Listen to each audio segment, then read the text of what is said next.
Ito na pala yung tumatalon daw. Kaya binaklas namin kasi nandito kasi yung adjustment ng clutch eh. Kahit ano bang ikot-ikot mo, wala talaga. Kaya babaklasin na lang, titignan ng loob. Nakita na yung problema. Ito pala yung problema, oh. Ito siya, hindi na tumapat sa pin papunta sa kabila. Yan, oh.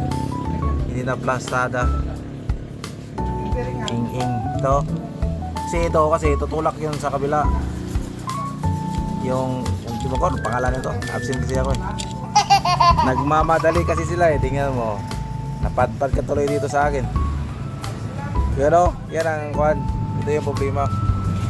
Yan, oh. Hindi nakatapat. Dapat ito. Kasi ito na to, dapat nakatapat dyan. Ginawa natin. Ito yung pin na maliit, dapat nakatapat yan eh. Tanggalin natin, no? Yun, matigas eh. Ayun na matanggal. Yun. Uy, tumalun.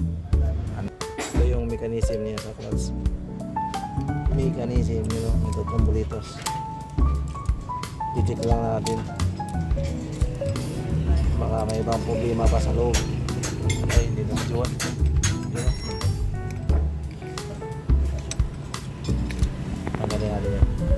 Grabe naman to. Bagong gasket nilagyan pa ng maker.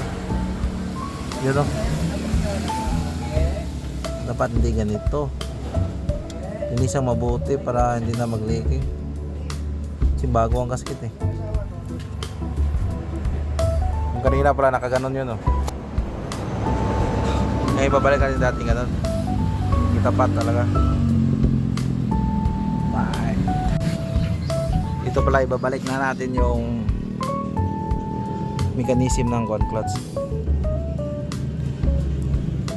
Tapos ang paglagay pala nito nakaganon siya. Dapat to nakabangga dun sa pin na mahaba yan. Kita. Ito na yung pin na yan. Dapat nakabangga dun. Nakatapat.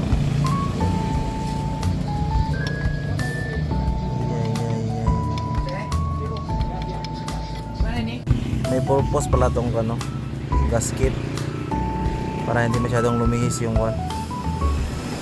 ito mechanism na to para ma-shoot siya dito sa butas na yan. Ayos din ah. Yan, oh. Yan, kakapit na natin yung cover. Ginawa pala to ng iba.